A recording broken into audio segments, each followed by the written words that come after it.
We love where we live. Aroha kauana mātou ki te kāinga. Lots of clean, fresh water, a healthy moana, unique plants and animals, some of which aren't found anywhere else.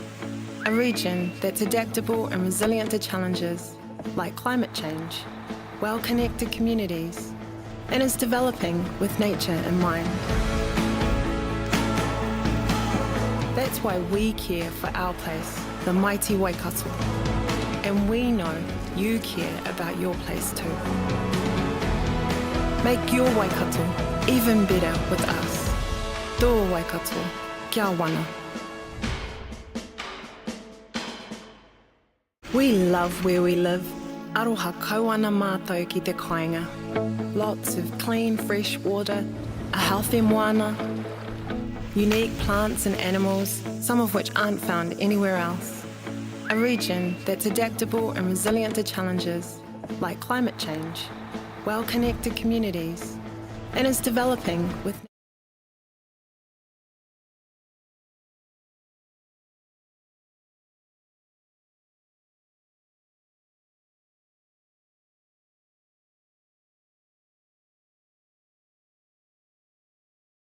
We love where we live. Aroha kauana mātou ki te kāinga. Lots of clean, fresh water, a healthy moana, unique plants and animals, some of which aren't found anywhere else. A region that's adaptable and resilient to challenges like climate change, well-connected communities, and is developing with nature in mind. That's why we care for our place, the mighty Waikato. And we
There's heaps of people like from our way go down to Waihi Beach and then they get to like 65, 70 and then they move back to Morrisville.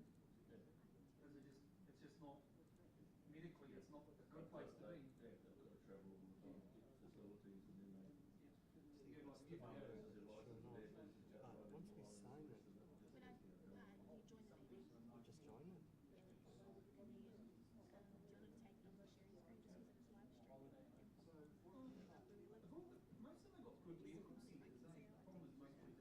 We love where we live.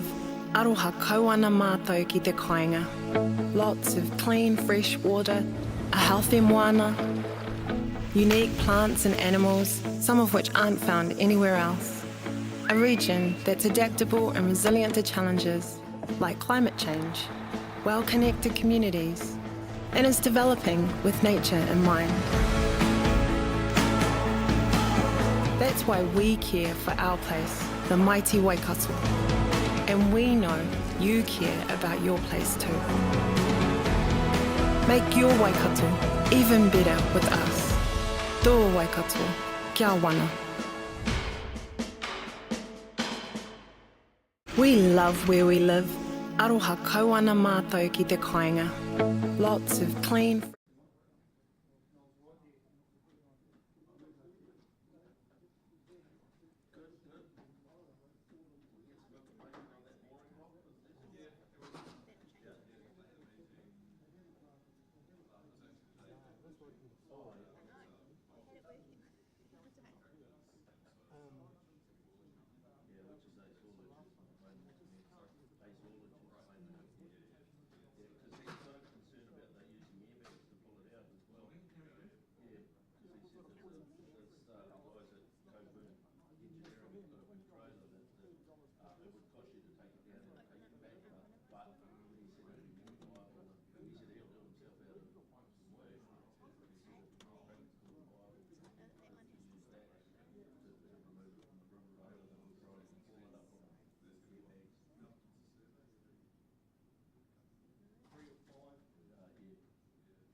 The problem is though, if we're not seeing common rent.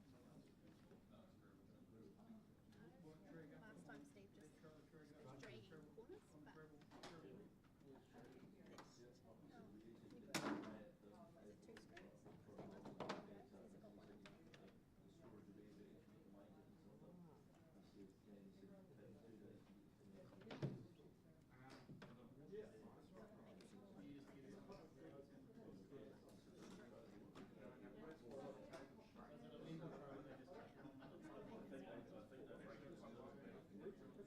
is it 2 screws? I'm pretty sure there's no place in this.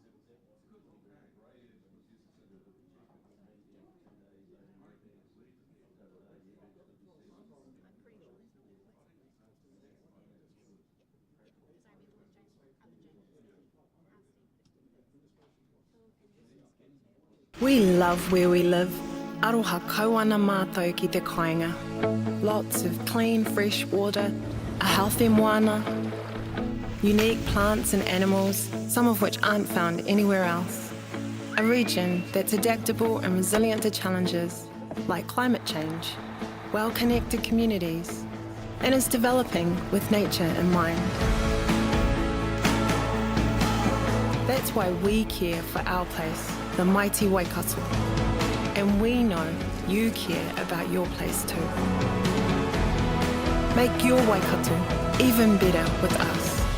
Tō Waikato, kia wana. We love where we live. Aroha kauana mātou ki te kāinga. Lots of clean, fresh water, a healthy moana, unique plants and animals, some of which aren't found anywhere else. A region that's adaptable and resilient to challenges like climate change, well-connected communities, and is developing with nature in mind. That's why we care for our place, the mighty Waikato. And we know you care about your place too. Make your Waikato even better with us. Tō Waikato, kia wana. We love where we live. Aroha kauana mātou ki te kāinga. Lots of clean, fresh water, a healthy moana, unique plants and animals, some of which aren't found anywhere else. A region that's adaptable and resilient to challenges like climate change, well-connected communities, and is developing with nature in mind. That's why we care for our place, the mighty Waikato. And we know you care about your place too. Make your Waikato even better with us. Tō Waikato, kia wana. We love where we live. Aroha kauana mātou ki te kāinga. Lots of clean, fresh water, a healthy moana, unique plants and animals, some of which aren't found anywhere else. A region that's adaptable and resilient to challenges like climate change, well-connected communities, and is developing with nature in mind. That's why we care for our place, the mighty Waikato. And we know you care about your place too. Make your Waikato even better with us. Tō Waikato, kia wana. We love where we live. Aroha kauana mātou ki te kāinga. Lots of clean, fresh water, a healthy moana, unique plants and animals, some of which aren't found anywhere else. A region that's adaptable and resilient to challenges like climate change, well-connected communities, and is developing with nature in mind.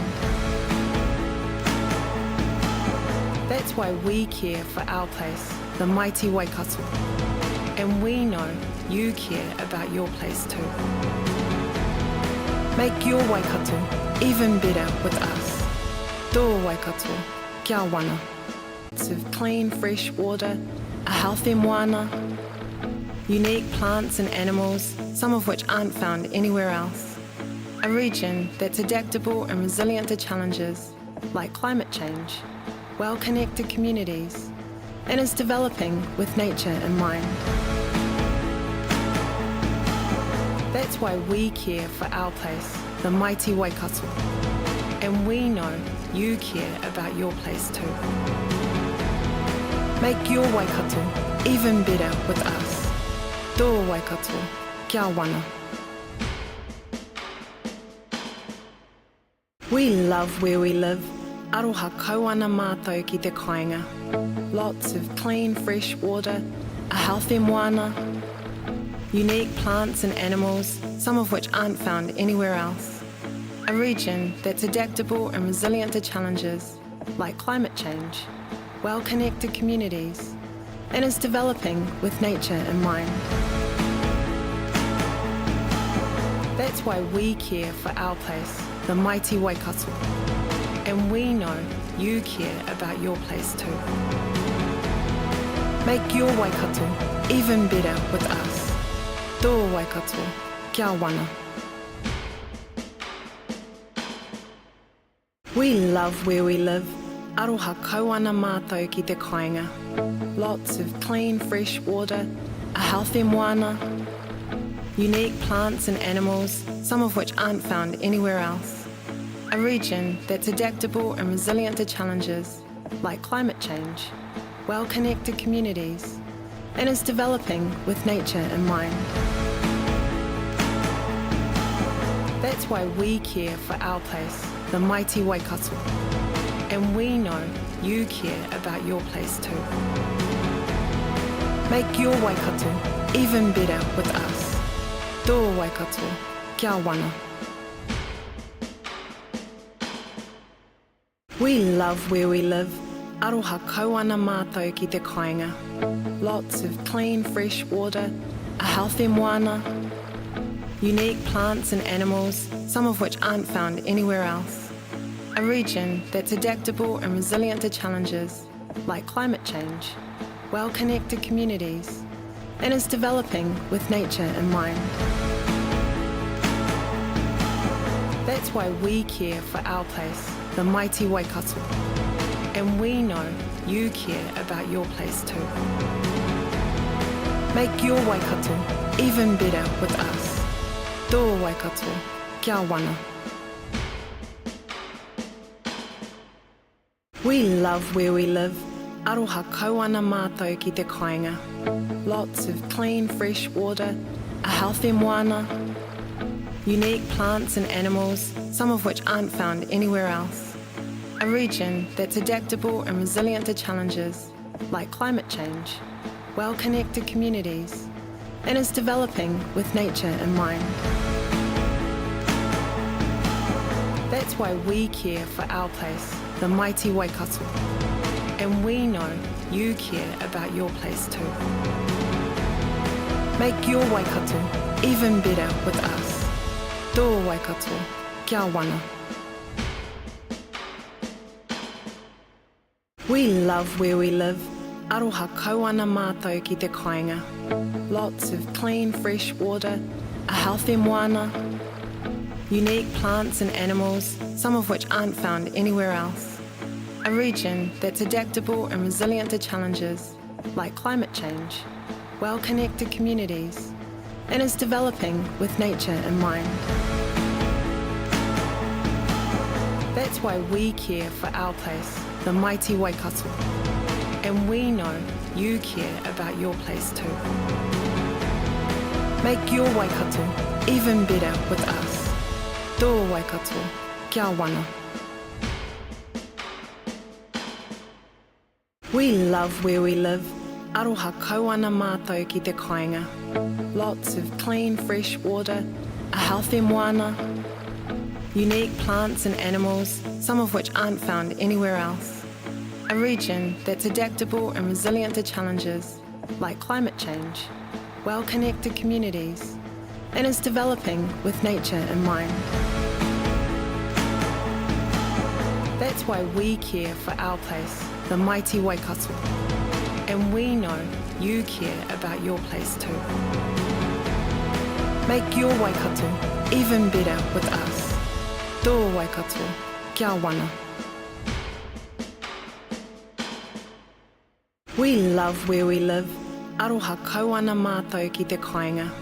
Lots of clean, fresh water, a healthy moana, unique plants and animals, some of which aren't found anywhere else. A region that's adaptable and resilient to challenges like climate change, well-connected communities, and is developing with nature in mind. That's why we care for our place, the mighty Waikato. And we know you care about your place too. Make your Waikato even better with us. Tō Waikato, kia wana. We love where we live. Aroha kauana mātou ki te kāinga. Lots of clean, fresh water, a healthy moana, unique plants and animals, some of which aren't found anywhere else.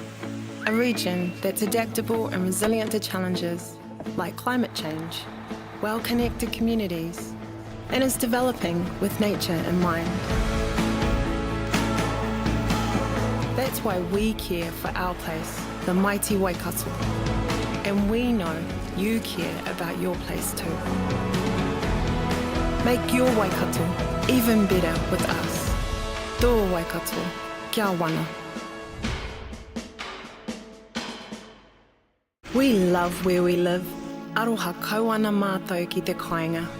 Lots of clean, fresh water, a healthy moana, unique plants and animals, some of which aren't found anywhere else.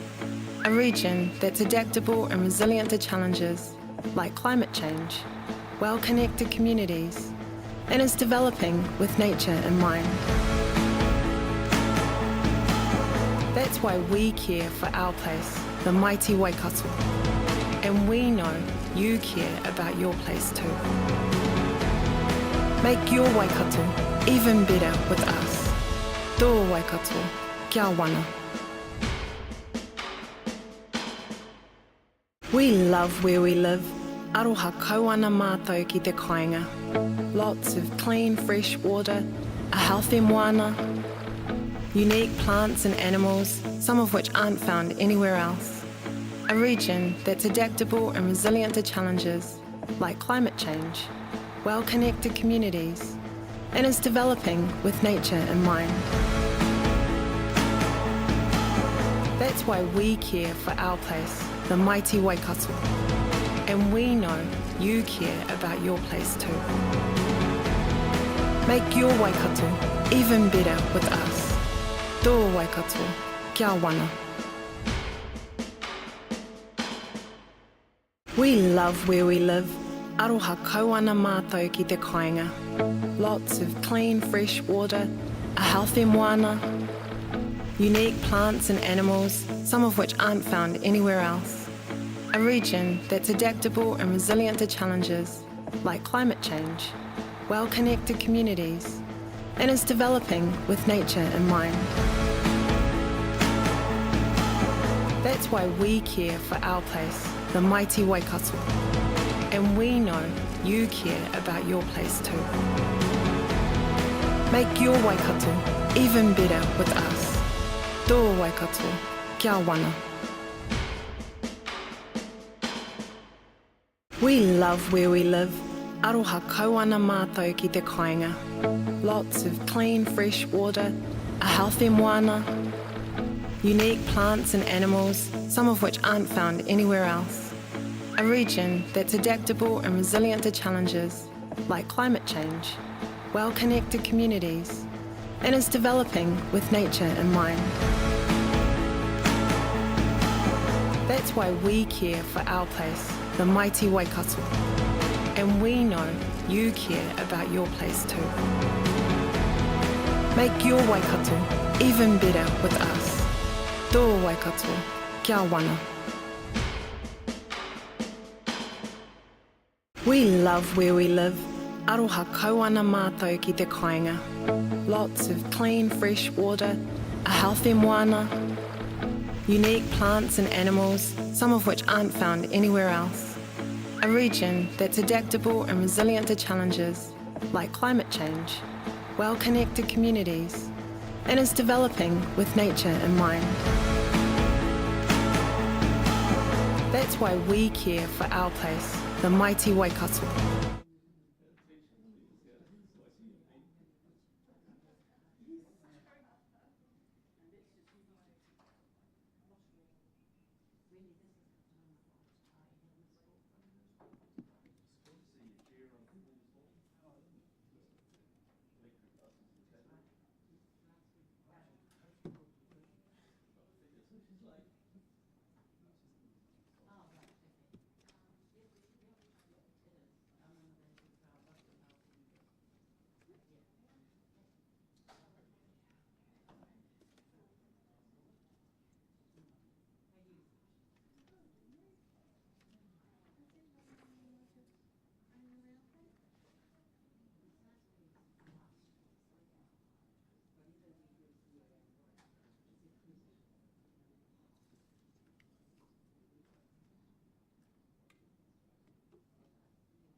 I hope you caught that electric bus on Intrigue. I stood beside the electric bus. I saw you this morning, I was seeing that. Oh, did you? Yeah. Oh, God, how did it come across? Yeah, good. Smart and money about it. These are shocking reporting.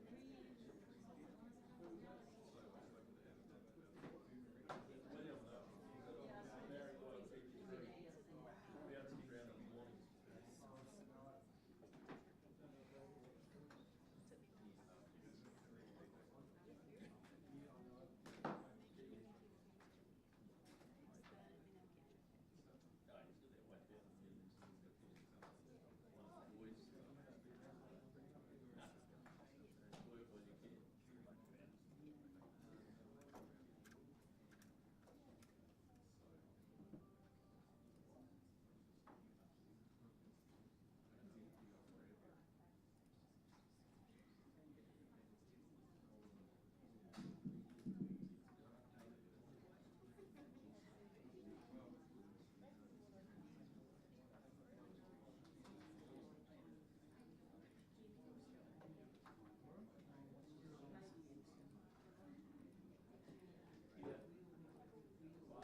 welcome everyone to the council meeting for 24th of April 2024.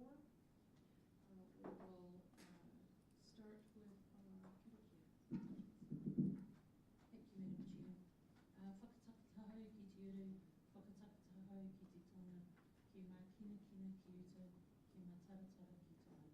I he aki ana te atakura, I teo, I huka, I hauhu, ti hahi no rewa. Thank you very much, Director Mack. All right, we've got our health and safety statement. Can you take that as read, or we do new business? Morena Tato. Most of you will be familiar with the health and safety requirements, but I'll just briefly run over one or two key points. In the event of an emergency where we need to depart the building, the exit is through the main door and on the right onto the footpath. Should anything happen at reception that requires us to evacuate the chamber, then we'll ask you to make your way to the councillors' lounge. So please follow the directions of staff and we'll be happy to help you. Thank you for that. All right, we'll move on to apologies. I should note, so in chambers we have myself, Councillor Hodge, Councillor Smith, Councillor Dunbar-Smith, Councillor Nichol, Councillor Strange, Councillor Downard, Councillor Marr, Cookson, Hughes, and Deputy Chair Clarkson. Online we have Councillor Kneebone and, sorry, did I forget somebody? No. We have Councillor Kneebone online. All right, so we have apologies from Councillor Graff. No other apologies. Do I have a mover? Councillor Downard, Councillor Hughes. All those in favor? Aye. Opposed? Carried. All right. Now we'll go to disclosures of interest. Any new, confirmation of agenda? Mover, Councillor Marr. Second and Councillor Hodge. All those in favor? Opposed? Carried. Okay. Disclosures of interest. Any new disclosures of interest that haven't already been registered? Any disclosures of interest with any of the matters before the council today? No. Okay. We shall move on to our first agenda item today, which is the presentation of the water science project. So I will invite Katie Burns to come forward. Do we have, I just need to turn on this mic. Fantastic. So councillors, as we look into water science a lot, and we share our concerns with our communities when it comes to water quality. We absolutely encourage people who care about water and the environment to build on their knowledge and skills and help us all tackle the critical work to improve and protect our freshwater bodies. The Water Sciences Prize was established in 1990 by Sir Ross Jensen with the University of Waikato, and is awarded annually to the top student enrolled in water science papers taught in the School of Science. It's a pleasure to present this year's Water Sciences Prize to Katie Burns, a student who has had a clear love for our environment in Aotearoa, New Zealand. Born from days, I'm told, swimming in local lakes and water holes and navigating rivers in rafts and kayaks. It's this passion that has evolved over time from an initial focus on outdoor education to water science and delving deeper into understanding freshwater ecosystems, specifically quantity and quality. As she approaches the end of her third year of study, I understand Katie is setting her sights on a master's degree with a specialization in freshwater studies. We love seeing students who take an active interest in environmental challenges that organizations like the Waikato Regional Council need to solve with the help of the best and the brightest minds. It's a pleasure to present this award to a student who clearly is committed to undertaking work in the future that will contribute to the sustainable management of freshwater resources and the protection of aquatic ecosystems. Welcome and congratulations, Katie. I'd like to invite you to come forward and share with counselors and those in our public gallery just a bit more about what you're studying and what this means for you. Kia ora. Thank you, everyone. A while ago, a mentor of mine, who happens to be a hydrologist, said that she was the river's lawyer. And this really spoke true to me, and I've held that ever since, being the lawyer for those that can't speak, or that can't speak for itself. And so through that and through more study, I have grown this passion of mine, and with passion has come perseverance and drive, and ultimately getting recognised for that passion that I have. And with this prize, I'll be able to continue on my masters and get the daunting books that cost so much to continue my masters, which will be looking at the hydrology, the modelling, the dynamics of lakes, and the impacts towards communities with the changing climate. So that's very important to me, and I hope to be the lawyer in the future, or aspire to being a katiaki of the waterways, whether that is wetlands, rivers, lakes, estuaries, and all that falls in between. So thank you very much for the recognition of my passion, and I continue to strive to do that.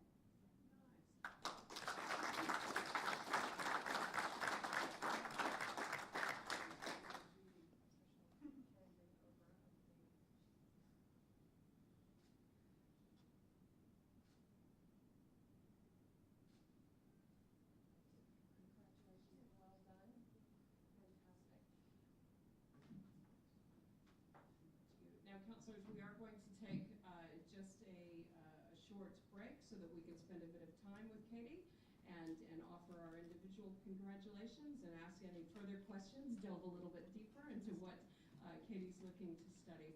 So we will adjourn the meeting. It is 9:40. We'll adjourn the meeting for 15 minutes. Thank you.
Okay, councillors, we will reconvene.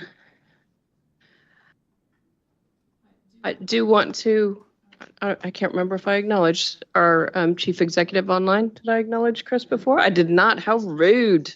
How rude of me, Chris. Thank you for joining us online.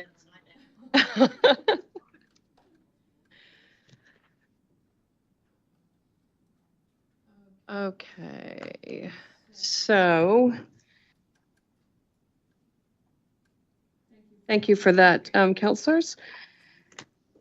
We will go to item 7. This is on page, page 7 of our agenda. These are the minutes, confirmation of the council minutes for the 28th of March 2024. Are we doing just the council minutes, Dave? Yeah. All right. Do I have a mover for those minutes? Councillor Clarkson, and a second, and Councillor Smith. All those in favor? Opposed? Carried.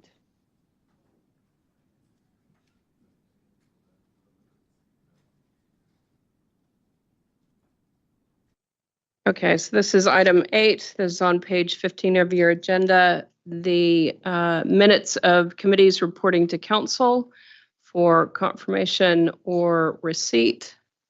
So these are including Strategy and Policy Committee, 3 April 2024, the open and public excluded minutes of the CERC Committee, the CE Employment and Remuneration Committee for the 9th of April. Minutes from the Hauraki Gulf Forum, Tenehi Nui Co-Governance Forum, Te Ottawa River Iwi Trust and Waikato Regional Council Co-Governance Committee, the Civil Defense Joint Committee, and the Regional Transport Committee. All the decisions made were under delegated authority. There's no one to come forward from Stratton Paul. Is it coming forward in an agenda item? Next resolution. Resolution. All right. Do I have a mover to, that's Councillor Downard, and a second in Councillor Hodge? Everybody's so excited to move in second today. Come on. So we've got a mover and a second. All those in favor? Opposed? Carried. Okay, so now we go to the recommendation from the Strategy and Policy Committee. So this is page 55 of your agenda. This is item 8, sorry.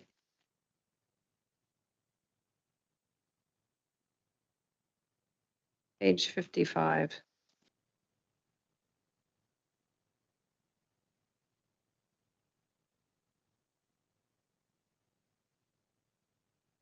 Okay. You want to speak to this?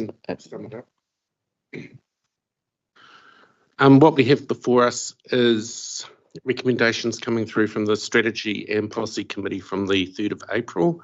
There are 2 recommendations, that the first being that Council adopts the Natural Heritage Partnership Program funding policy, which is included in your council agenda on page 71. The second recommendation is an amendment to the Integrated Catchment Management Committee terms of reference, removing reference to the Environmental Initiatives Fund, and the revised tour for this is in your council agenda on page 69. Right. So this was debated at the Strategy and Policy Committee of the 3rd of April. Do I have a mover for this? Happy to move. Councillor Marr, and a second in Councillor Clarkson. Any further comments? Nope. All those in favor? Opposed? Carried. Madam Chair, if I may, just a question going back to the minutes of Stratton Poll that were received. Can I just get a confirmation that that letter did go out to the Tautau Estuary? Through you, Madam Chair, the action was post receipt of the minutes from council today. So we'll look to get it out today or tomorrow. Thank you. Okay.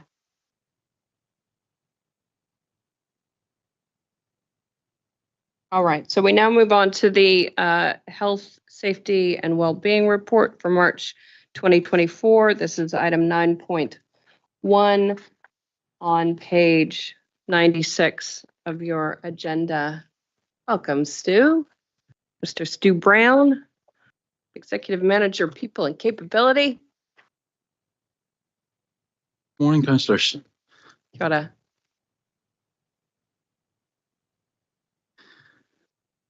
So I'll take the health and safety report as read and point you to a few key points. I guess as you move through into point 19, you'll see that there was an event involving a member of the public at the main reception here. Some of you will have been present when that happened. We've obviously gone through and carried out an investigation into what went on there and the outcomes of that. I think it's important at this point just to remind you how we came with the process to manage this situation. Can you hear me? Yep, good man. So we had a physical security review done when we were commencing, coming into the building, and that was carried out by David Horsburgh, who is a really experienced gentleman in New Zealand around intelligence and police for a number of years, and we're satisfied with the direction and policy that he developed. So following that event, we've basically found that there are some things that we can improve on around staff training and scenario-based training, just to get that competency level up to be able to deal with these things as they arise, because thankfully they're not an everyday occurrence. So that's a bit of feedback on that.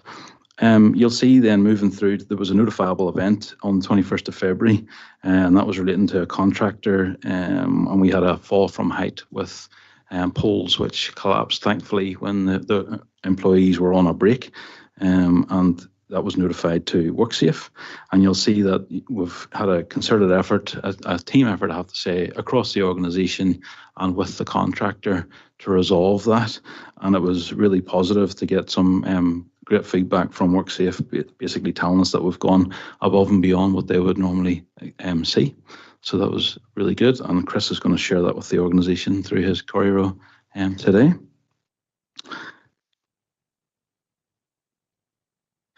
And then you'll see moving through, there's a point 37 around the wellbeing initiatives. I've talked previously about the wellbeing team, had a bit of a recruitment drive to get some new members and reinvigorate that. It's something that's really important to us here.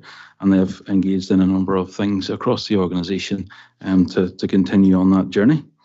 And then on 38, we've had the annual influenza vaccinations. They have commenced. And I think some of you have requested vouchers for that, and they are on their way to you. So that's the roundup from me. I'm happy to take any questions. Thanks. Stu, it is nice to see that comment in paragraph 24 about WRC has gone well beyond what we normally see in response to such an incident in regards to that interaction with the WorkSafe representative. It's great to see that observed in our organization, and great to see it noted from an external. So that's fantastic. And as someone who was here on the 28th of March, I do commend the staff on how they managed that circumstance. And while it's not an everyday occurrence, I think that anybody who's had interactions with fellow representatives in local government across this country, we are seeing more and more issues cropping up. And so it's good to see that we've had a reminder of when these things can occur and how we can be best placed to deal with them, and also best placed to support staff who are dealing with that on the front line. So, yeah. Kia ora. Thank you for that. Councillor Dunbar-Smith. Quick query on something quirky. Environment, the air conditioning. Somebody complained about the air conditioning, or what's that about? Yeah, it's an ongoing hot topic, no pun intended. Everybody has different levels of comfort, I guess, and the building has a set level of comfort. So some people are happy with that, some people are too warm, and some people are cold. It's often something you'll find across the organisation, but It's at a set recommended temperature. Yeah, so that's all that is. Yes, Councillor Nicol, as to anything you wanted to mention on the one above that, the property damage? I just noticed 7 is quite high in that table compared to the usual 1s and 2s. Yeah, What's so going on there? some of that is really, most of it's relating to vehicle damage. So people having just bumps with trailers or catching fence posts as they enter fields that are, or there was one with an electric fence that was buried in the grass as somebody took a ute in. So it's those type of things. It's quite low level, but they are, they do add up over time. You're comfortable with the controls to keep addressing that? Yeah, we are. We monitor that, and we monitor, who's having the accidents and how regular they are, and yep. All right. Any other comments, questions, councillors? If not, can I have a mover to accept or to receive the report? Councillor Dunbar-Smith, second, and Councillor Smith. All those in favour? Opposed? Carried. Thank you, Stu. Much appreciated. Thank you. Oh, sorry. Sorry, just checking with Dave. Have we dealt with the Regional Transport Committee minutes on page 81 as well? Not sure when we signed off on the strategy and poll whether we also covered pages 81 through to 95. We have received the Regional Transport Committee minutes. There were no recommendations coming to council, so all we have done is noted their resolutions that they've made under their delegated authority. So we covered on that. Yes, we have. All right. We will now move to item 9.2, which is the initial proposal around representation arrangements. And we've got Molly. Got a Molly. Kia ora, Madam Chair, Morena, councillors. I'm in your hands. Would you like me to take the report as read, or would you like me to provide a bit of context and highlight the key points? I think let's, because we've got a few visitors in the room, let's go ahead and just do a real high level. Sure, no problem.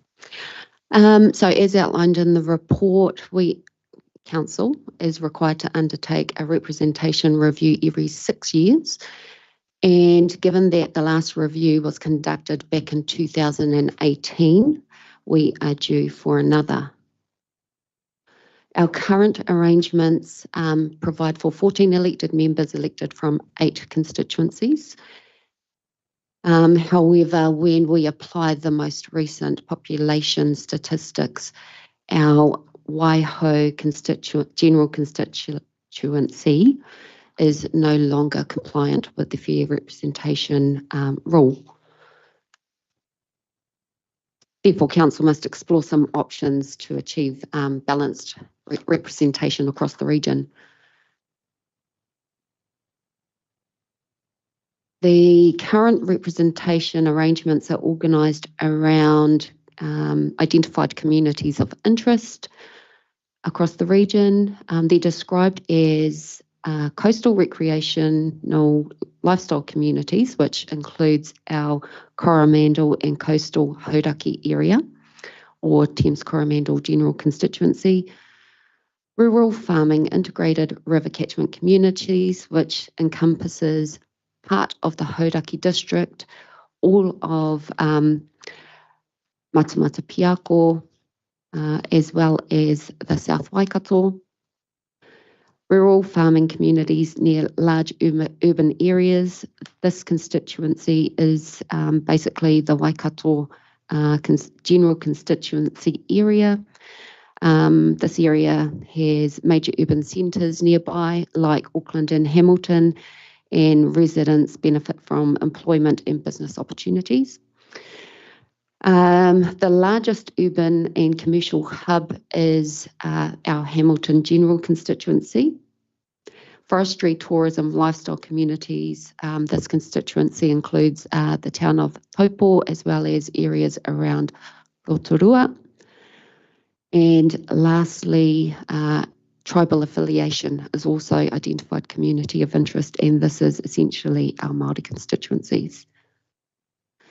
With regard to effective representation, which is another consideration that must, I guess, be met through this process, the number of councillors for regional councils must be between 6 and 14. And the definition for the general electoral population and also Māori electoral population are provided in the Local Electoral Act. I won't go into detail about that. The information is in the report. But I will highlight that the calculations to determine the electoral population is performed by Statistics New Zealand. When we compare Waikato Regional Council with other regional councils, Waikato Region has the 3rd highest total population and is also ranked the 4th largest in regards to physical size. And Waikato Region, along with 3 other councils, has opted for the maximum number of elected members, which is 14. Moving then on to fair representation, and this is the crux of the issue for this current representation review. The concept involves ensuring that each citizen in the region and their vote carries roughly equal weight, and so there is no disparity with overrepresentation or underrepresentation by each of the councillors. And the Local Electoral Act sets out that the population ratio between the largest and smallest constituencies should not exceed 10% plus or minus, which is also known as the plus or minus 10% rule. And so also looking very briefly at demographic trends across the region, there is potential impact of population growth and decline in various areas. And so this is also a consideration for council. Coming to, I guess, very close to the conclusion of the report, I just wanted to also highlight that several options were canvassed with council previously in December of 2023 as, I guess, the opportunity to initiate discussion and to get some feedback. And amongst other things, council did express real interest in the data and particularly in utilising data from the 2023 census. However, when we looked into the availability of this data to support decision making, we've been advised that whilst some data will be available next month, May, it won't include the calculations for electoral population, and that this detailed data will be available later in the year, October. Unfortunately, the time frame does not, I guess, align with the representation review process and time frame because council must finalise its initial proposal by June. By June of this year. June of this year, that's right. So just lastly then, turning to the statutory process, the decision that we are seeking today is the adoption of an initial proposal, following which council must undertake a public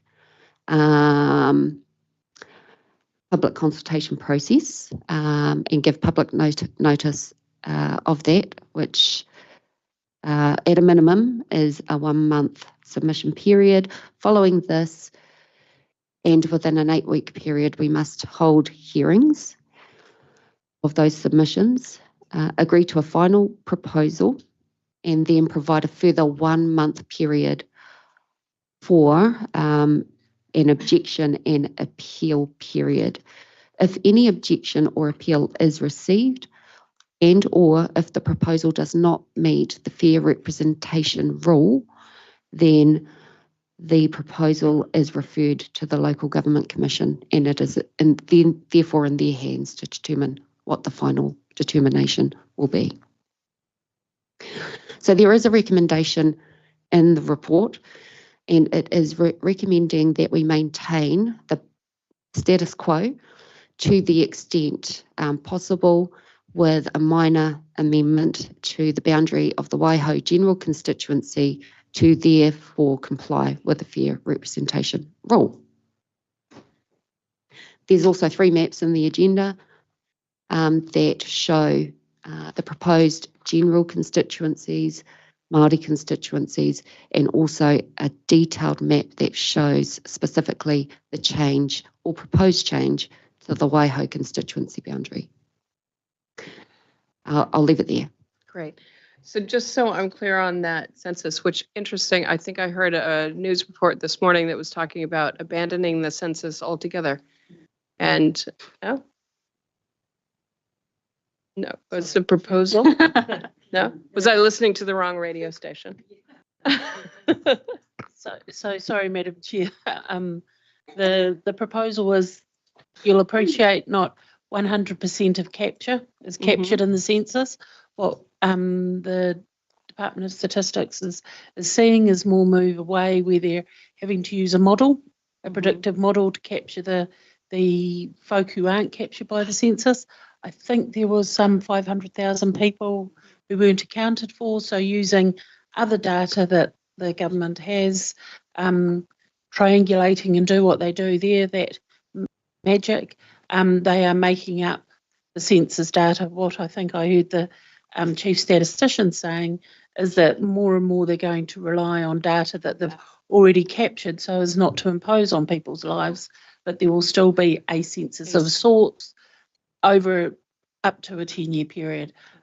Just as Marley said, we had hoped to get our fingers on the 2023 census information.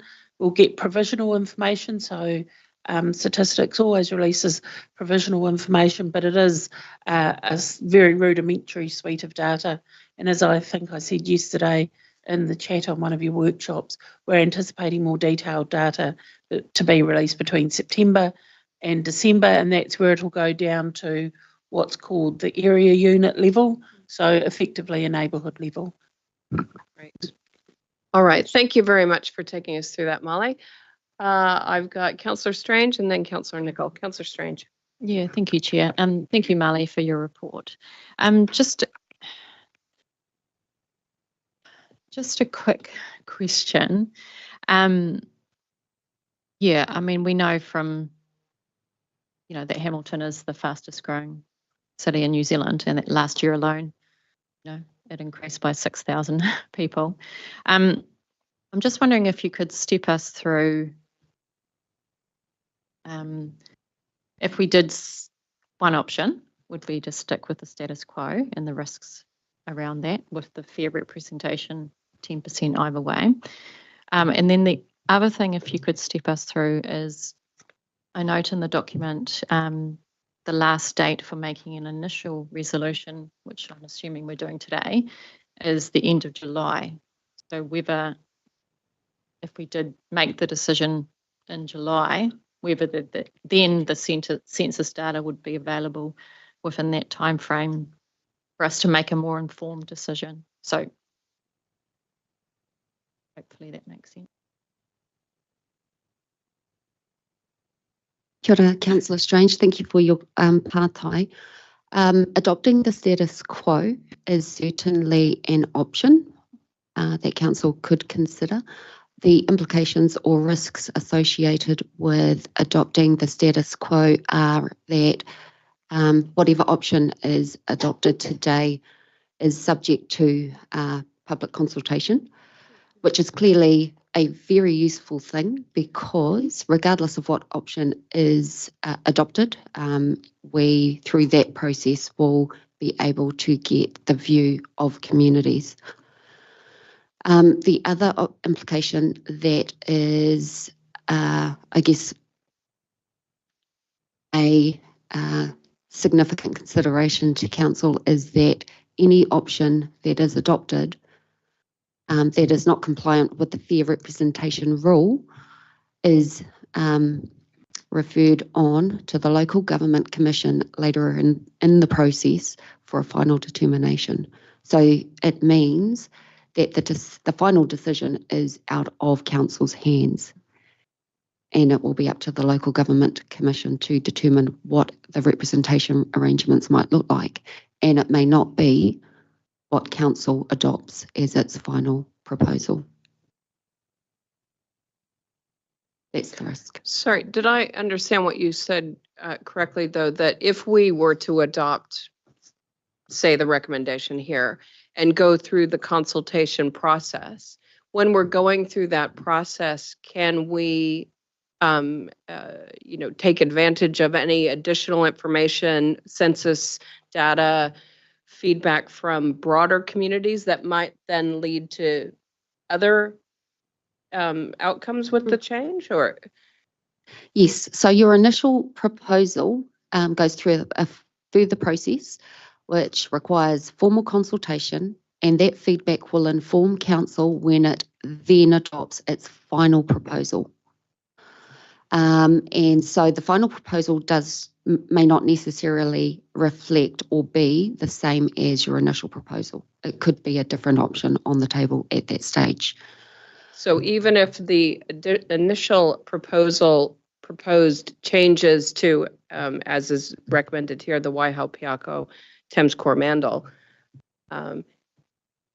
if we went through the process and found additional information that said, well, actually, those don't need to change, a different constituency needs to change, we can still do that through that process? It wouldn't trigger a whole nother consultation? No, it doesn't trigger a whole new consultation, but there is a further public process where the public can lodge an appeal or an objection on the final determination. And if we receive an appeal or an objection on the final proposal, that also triggers the Local Government Commission, I guess, making the final decision on what the outcome will be. Okay, thanks for that. Councillor Strange, continue. Yeah, just that secondary question about if we let this lie on the table until July, if we can do that. Whether within that time frame that then triggers, whether then we would have census data. The census data to the detail required will not be available until later in the year. And we understand it's going to be October, but somewhere between September and December. And so we will not have that information in time for a representation review this round. But the other thing that I did forget to point out from the report is that the additional recommendation on the table is that council undertake its next representation review sooner than the minimum timeframe required. So as I guess outlined earlier, we must undertake a representation review every 6 years. However, council can choose to undertake a representation sooner, and the next round for those next round of representation reviews is 2027.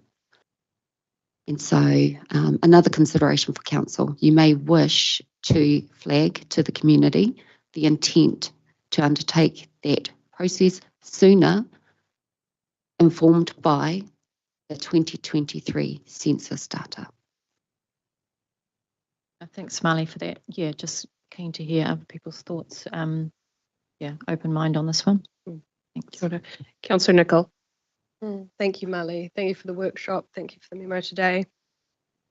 For me, the only issue I see is this, what seems like a lack of common sense thing that we always seem to do this with very old data. That's my main hang up with this. And so thanks for exploring some of these options, and I think there are options. I assume we can give some commentary with the consultation on the what we do know about growth, like what Councillor Strange said before, if you're adding 6 $100,000 in a year, you can extrapolate and do our own modelling in a sense, and that would give the community the ability to think for themselves and comment, and hence leaves us open to do a variety of things. But they would still need to be based on the 2018 data, which then could take you back out of the 10% rule. Do we need to make the final decision before the 31st of July? That's what I got out of your report. Is that the case? Do we just need to have started the process?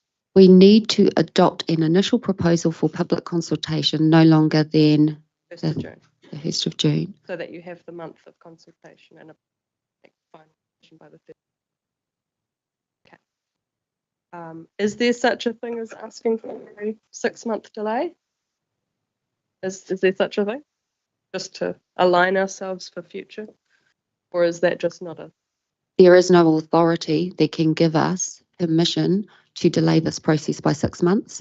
The Local Electoral Act is very prescriptive about the process and the timeframes. And it's these central government stats things that throw local government out of whack. I'm pretty used to that, I think. Yeah. Okay, so would be really keen to flag that there should be a sooner review so that we get out of this cycle if we're stuck in it.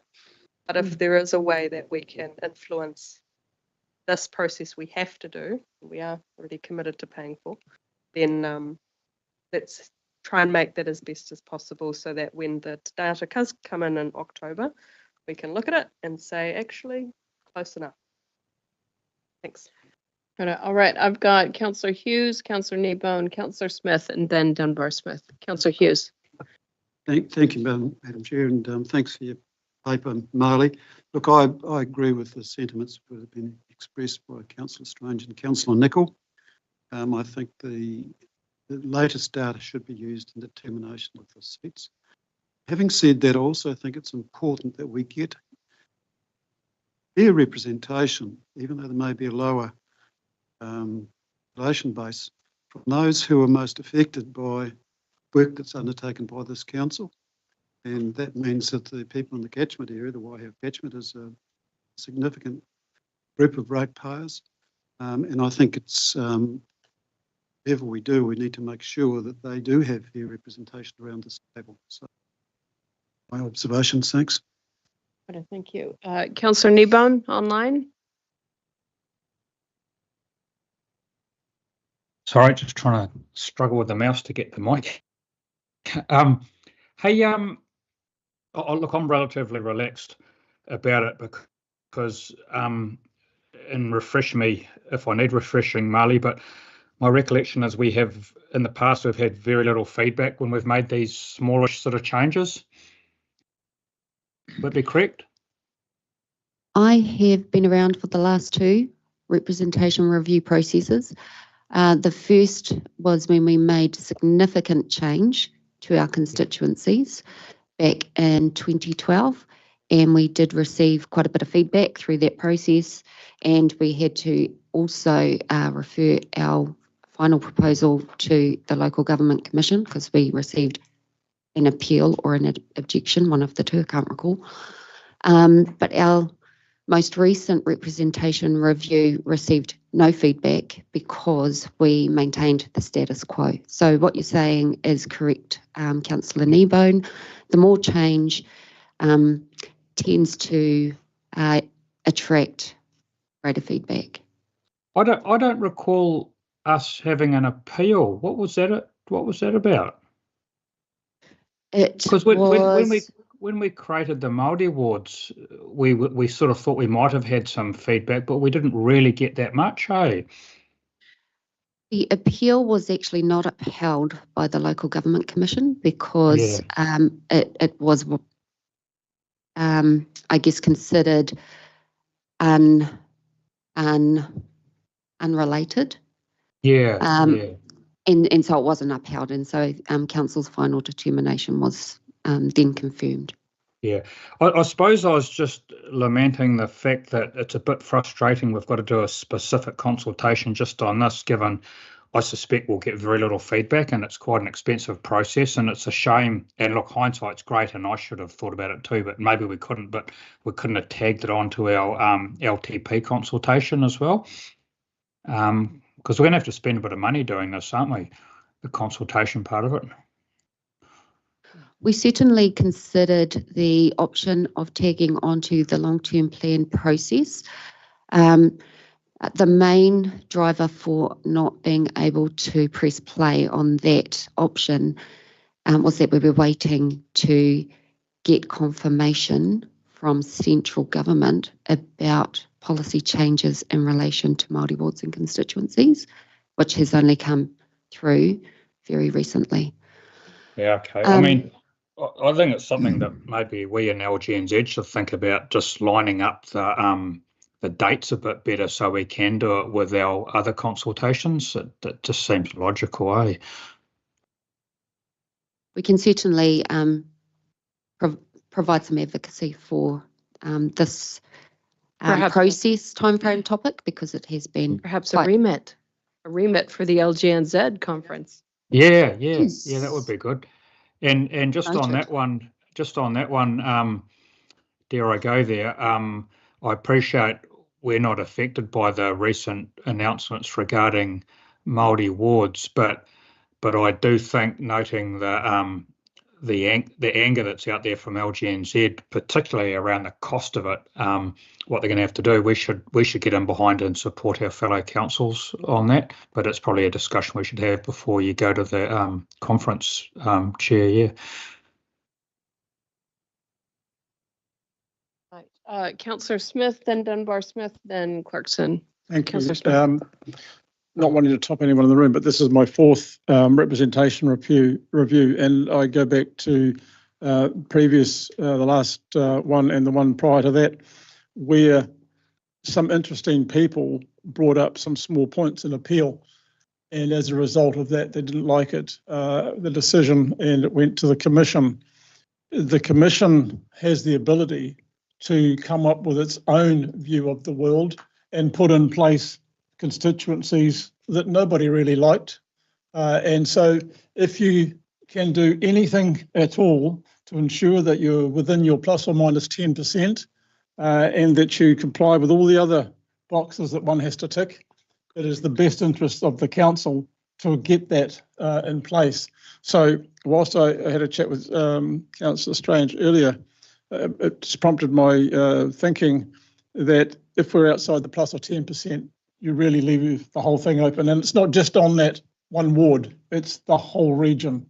And therefore, I would recommend that we look seriously at adopting the proposal, the minor tweak. It puts us in the right space. It also lessens the opportunity or the likelihood of appeal. And as Stu has alluded to, a little bit of tweaking hasn't raised too many eyebrows, and I think we talked about this during the earlier workshops, where that community of interest is much better suited in this area rather than in the south around the Taupo Rotorua area, if I remember correctly, or the South Waikato. So I am supportive. I think the reality is, with the stats department choosing to go electronic and getting it completely wrong for the last two censuses, unless they return to the good old days, which probably no one wants to do, we're stuck with this. At Waikato District, we used the population department up at the university, and those figures were accepted, and we moved forward on those. It's a moving feast, the population, so it's our best line in the sand. So, Madam Chair, I'm probably happy to move this if you wish to have a move. I believe Councillor Strange has already moved it, but can note you as the seconder. And again, just even if we adopt this, we still have to go through the consultation process. If additional information came out in the meantime or throughout that process that either led us in a different direction or gave us some further insights, we can incorporate those through that process. Correct.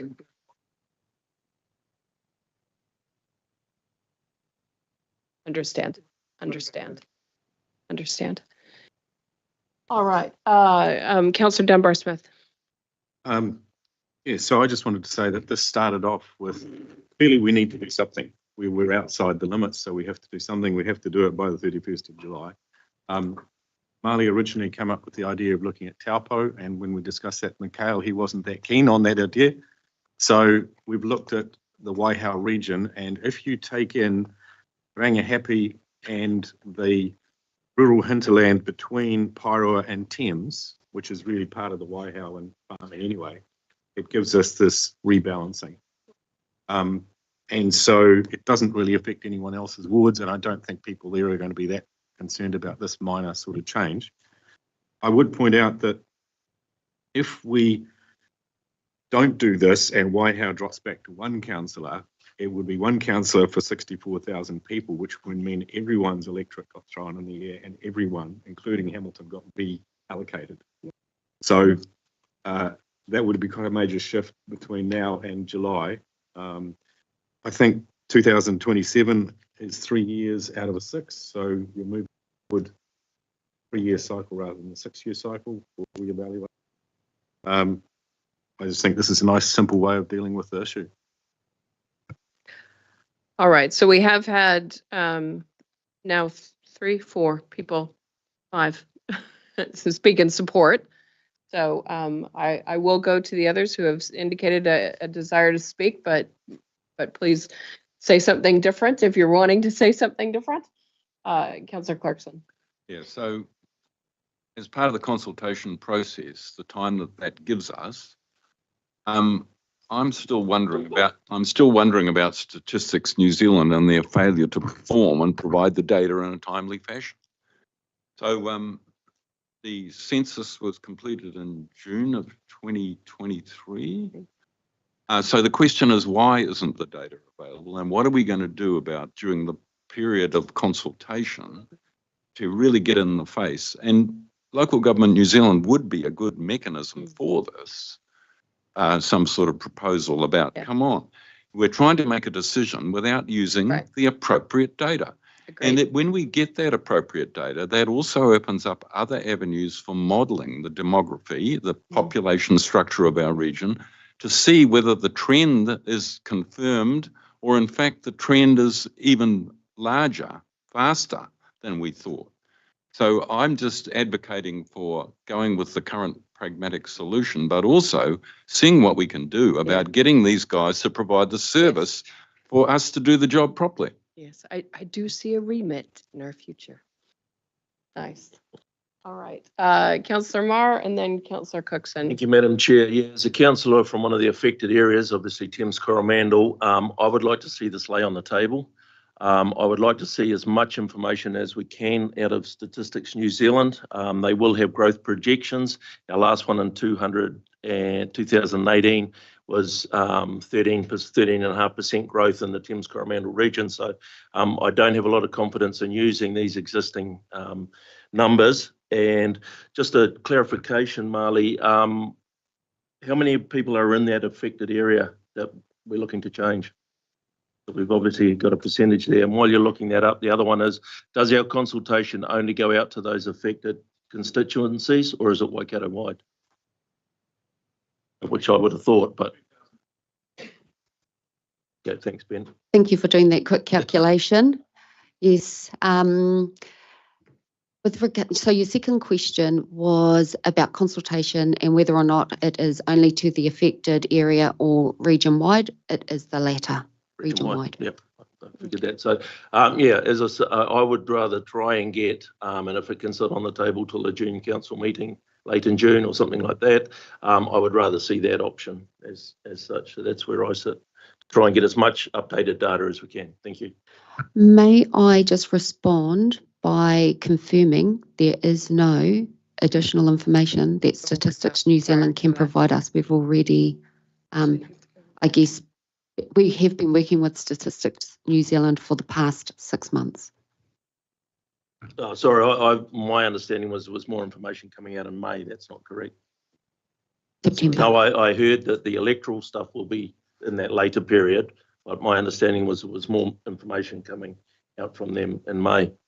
It is very basic information and it won't contain electoral population, which is data, which is the data that council must base its decision on. I understand that. I was looking for some more data around that, populations, etc., and projected growth. So, thank you. Councillor Cookson. Thank you, Madam Chair. No, I'm in support of what Councillor Smith and Dunbar Smith said earlier. I think we just need to get on with it and come back earlier to reassess where we go in the future of all of the region, and do the proper consultation then of if we need to change catchments and areas for the greater region than trying to just smother things and merge things in later. But this will resolve the issue we've got at the moment. Thank you. All right, great. We've got a mover and a seconder. We've had plenty of discussion about this. So we'll put it to the vote. All those in favor? Opposed? Opposed. Got that recorded, Councillor Marr? Please. Could I just see the last part of the resolution again? So revisits in 2027 take into account. So I think we're being very prescriptive there about 2027. I would have preferred to have gone with an earlier time, not a specific date, but I am mindful we've just passed the resolution. I just want to check, should we wish to, for example, say in October we learn, and I'm just want to acknowledge, there's a constituency affected by certain people in this room and an objection raised, that should we wish to make any changes further, say as part of the annual plan process next year or so, where there's no extra cost, that is an option even though this resolution is passed? It is not an option because the Local Electoral Act is very specific with regard to the time frame, and the time frame is every 3 years. Right, every 3 years. Yes. I thought it was every 6. It's every 3 years, but council must undertake it at least every 6 years. So the cycle is every 3 years, and all councils must, complete the process at least every 6 years. So the next representation review process will be in 2027 and not earlier than that. So you can't have it early. Thank you for clarifying that. It was really important. All right, so the motion carried, and I think we had good discussion on. I think we had good discussion on that, and we will take on board that we want to ensure that we're sending appropriate messages, and that LGNZ is probably a good vehicle for us to rally the troops around ensuring that we've got quality information in a timely manner, so that we can make these decisions on behalf of our community. Madam Chair? Yes, please. Yes, thank you. Madam Chair? Yes. Just a query. In terms of consultation, how are you proposing to go about it? Because really only 2,400 people that were actually affected, but is it online? Is it leaflets? What are we looking at? At a minimum, council must put public notification on its website. Right. And so that will, address general consultation across the region. We could also undertake some targeted consultation in the affected area, which might include, an increased amount of social media in that area and/or.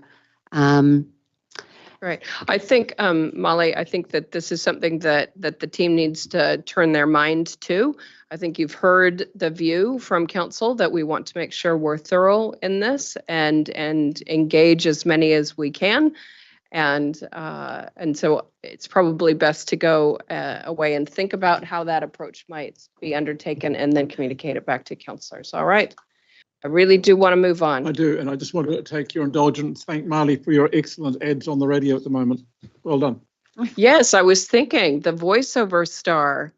Fantastic. Thanks, I love council. it. Repping the long-term plan. which we are getting, I hear, fantastic response to. So well done. Okay, let's move on to the next item. This is item 9.3. This is on page 115 of your agendas. This is in regards to policy on dangerous dams, earthquake-prone dams, and flood-prone dams. This is a briefing on the hearings and the deliberations that have been undertaken by the hearings subcommittee. And Annika. Kia ora tātou, ko Annika Hamilton tōku ingoa. I'm a policy advisor in the policy implementation team. And I'd just like to take a minute to introduce the Building Act project team who have also worked on this. So we have Owen Smith, the project manager for the Building Act, Danielle Hooper, next to him there, project manager for the Building Act, and Hugh King, the team leader for consents, who are also available at the end if you have any questions. So the purpose of this report really is to seek adoption of the Waikato Regional Council policy on dangerous dams, earthquake-prone dams, and flood-prone dams 2024. This is essentially the final step in the process. So we have new dam safety regulations that come into effect next month in May. And over the past year, we've been reviewing this policy to ensure it aligns with those regulations. So this has involved taking the policy through a thorough special consultative procedure that's required by the Building Act. It's also important to note that a lot of other regional councils have been going through the same process at a similar time, and we've worked really closely to make sure we have quite consistent policies across the board. So the hearings and deliberations for the Dangerous Dams policy took place on the 11th of March. And the hearing subcommittee recommended that council adopts the proposed policy and replaces the existing policy, subject to 2 amendments identified in the deliberations. So those 2 amendments have now been included in the final version that's attached to your agenda pack. And I'm happy I can summarise those briefly for you. So the first minor change related to the commencement date. That was just changed to state that the policy comes into effect 3 weeks after the council adopted the policy. We simply did that to make sure that it didn't come into effect prior to the regulations. Secondly, a footnote has also been added to state that the definitions and values in the regulations may be amended in the future. This was essentially to future-proof the policy. When we went out for consultation, we received a submission that highlighted that there may be future changes to the threshold values. So these are essentially the values that determine whether a dam is what's known as a classifiable dam and therefore whether the regulations apply. It's things like the height and volume of a dam. So we sought some legal advice to address this in the policy, and the hearing subcommittee did receive a copy of that legal advice. Based on that legal advice, the hearing subcommittee resolved to add a footnote to the definition that indicated that the regulations could change in the future. So it's essentially clarifying that the definitions aren't set in stone, but if they are updated with future regulations, we will apply those updated definitions if necessary. I'd just point out that since the hearings took place, the government has in fact come out with a media release confirming their intention to change those thresholds. As yet, we haven't seen, well, we're still waiting for the regulations to be formally updated and gazetted. But I guess the key thing to note here is that if the regulations do change, it will only affect that definition to the classifiable dams, no other section of the policy, and it has been preemptively or will be preemptively addressed based on that legal advice to future-proof the policy. So that summarises the 2 changes. The minutes from the hearings and deliberations were endorsed by the Strategy and Policy Committee on the 3rd of April, and now we're seeking adoption of the policy and replacement of the existing policy. So happy to take any questions. Thank you for that summary, much appreciated. Councillor Marr. Yeah, thank you, Madam Chair. Not so much a question, Annika, is just thank you very much for the work that you and your team did, and also to those that submitted to the hearings panel, which consisted of myself, Councillor Smith and Councillor Cookson. We deliberated on that. I also went through the Auckland Council Dangerous Dams policy, which had been finalised prior to this one. So yeah, great to see all the work. This is a true representation of what was submitted and what came out of that as came to Stratton Poll on that date. So yeah, thank you very much for your work, and I would move that this be accepted. Thank you. Thank you for that. Councillor Smith. Thank you. I'll endorse Councillor Marr's comments and second. Nice. Any other questions? No more other comments. All right, we have a mover and a seconder to receive the report and to adopt the proposed policy. All those in favor? Opposed? Carried. Thank you very much. And again, as Councillor Smith and Councillor Marr have noted, thank you to the team that we all know there is a lot of work that goes into bringing these pieces of work together and getting them through the tangled process at times. So well done. Love your work. Cheers for that. Thank you. Okay, on to our last item. Yes. So this is item 9.4. This is on page 124. A collection of submissions. I would like to know what the collective noun is for submissions. I suppose it is submissions. I think it needs a much more cool name, you know. Woohoo submissions. Okay. It was a good attempt. Thank you. Thank you, Tracy. I appreciate it. So these are the submissions to Hamilton City Council, Matamata Piako District Council, Hauraki District Council on their draft long-term plans, as well as the Waikato District Council Enhanced Annual Plan. And we have Jane. Welcome, Jane. Kia ora, councillors. As Madam Chair, you've introduced, we have 4 submissions on long-term plans, just noting that Waikato District has opted to develop a enhanced annual plan and delay their long-term plan till 2025. So I'm happy to take the reports as read, the batch of submissions as attached, and any questions. Oh, yes. Madam Chair, just one comment to councillors. You may not have seen submissions come across the table for your respective councils, and just picking up on the respective territorial authorities, just picking up on what Jane alluded to there is the option of the enhanced LTP, or in fact a deferred LTP. We know that Topol have chosen to defer their LTP and will be notifying it later in the year. So just wanting to give you a heads up, it is somewhat out of sequence. It is unusual. It is directly as a result of the change in direction in regard to waters infrastructure. So just in case some councillors thought, oh, I haven't seen one on this, it just means that the process is likely to be deferred, and Jane will bring back a submission later in the year. All right, I've got Councillor Strange and then... Okay. Councillor Strange, then Councillor Smith, and Councillor Nicol. Councillor Strange. Yeah, thank you, Chair. Thank you, Jane, for your work on these submissions.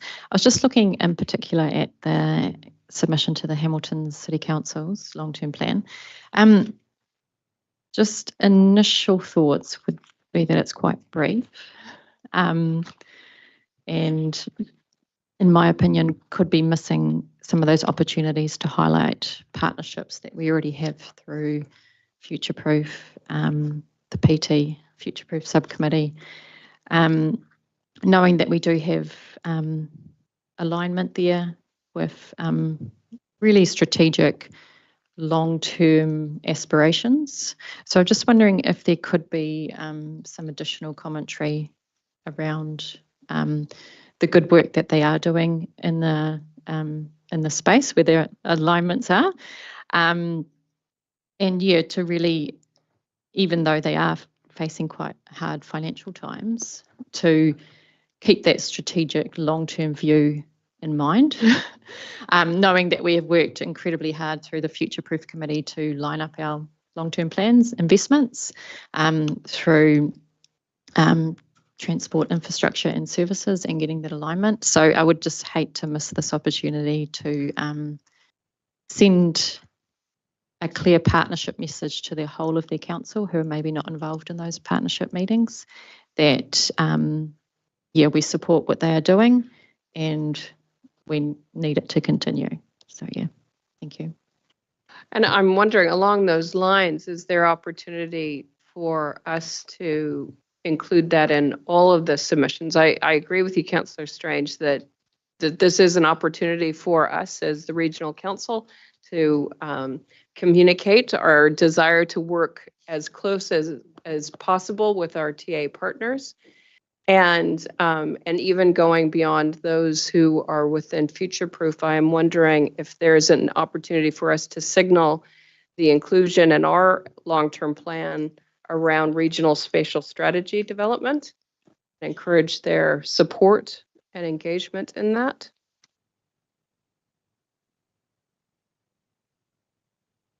Yeah, certainly happy to take that feedback back to our team, and I think there probably is a statement that we can include across all of those submissions.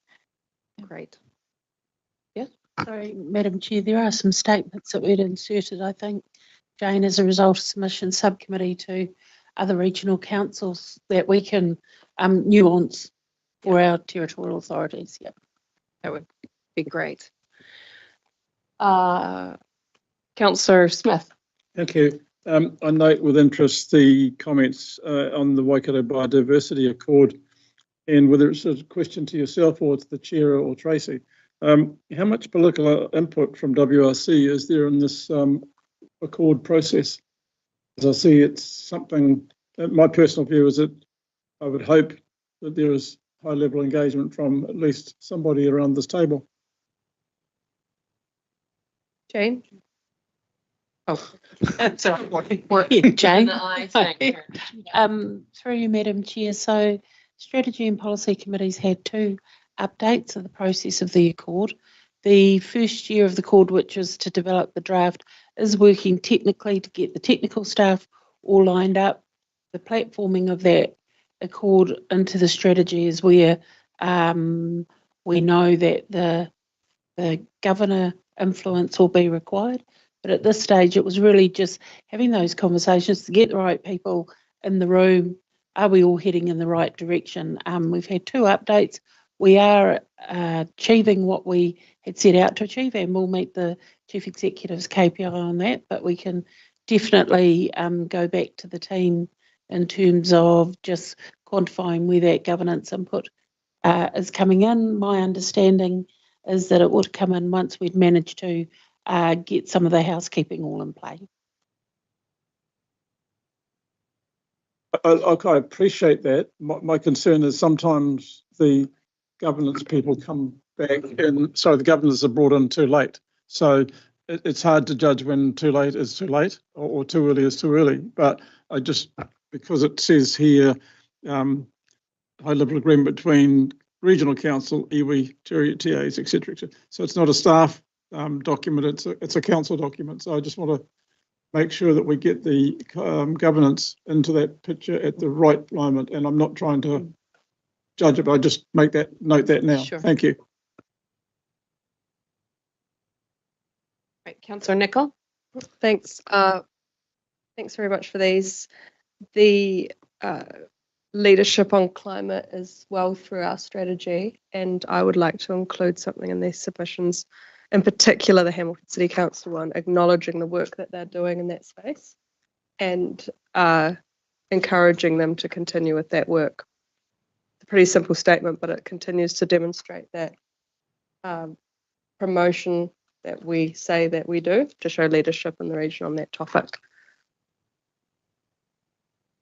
Thank you. In particular for Hamilton, because that is a large source of emissions in our region, and it links into that transport work that we're obviously trying to get right with them.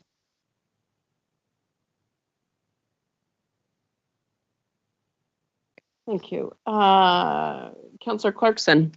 Oh yeah, it's a similar sort of comment to the one that Councillor Strange made, but in relation to the Natural Heritage Fund and the fact that many of these councils have similar, while rather small funds, that they also invest in the same sorts of activities, and just a request in there to signal the need for alignment and contact between our staff and their staff, so that we can actually get the best value for the dollar that's being spent in all places. Yeah.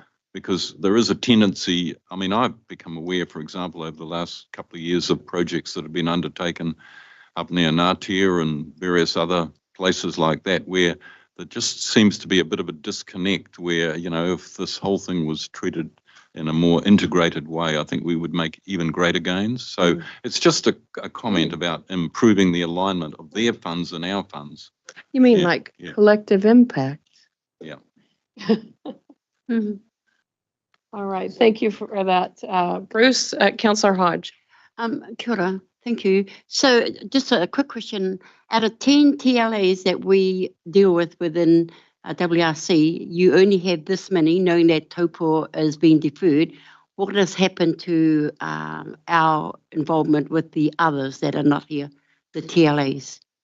Yeah, so through you, Madam Chair, we've had a number of previous submissions that have come through either submission subcommittee or strategy and policy committee. We also have an additional batch that will be coming through in the following weeks. So we just, as the dates line up, we kind of feed them through. Yeah, because normally these would come through and get approved through strategy and policy if it aligned with the meeting schedule. But trying to get these done, we've brought them through here instead. Councillor Marr. Yeah, so just on that point, just as a matter of process, I'd just like to remind councillors that a number of these do come through Stratton Poll, and it would be appreciated if there were comments around them that's where they were dealt with. It would speed up this process here in council. So just a heads up. Thank you. All right, so I'm sure you've taken notes on the comments around highlighting our partnership opportunities, whether it's through FPIC or through just our close relations with our TA partners across the Waikato region, and highlighting our regional spatial strategy and policy, regional spatial planning, I'll get it sooner or later.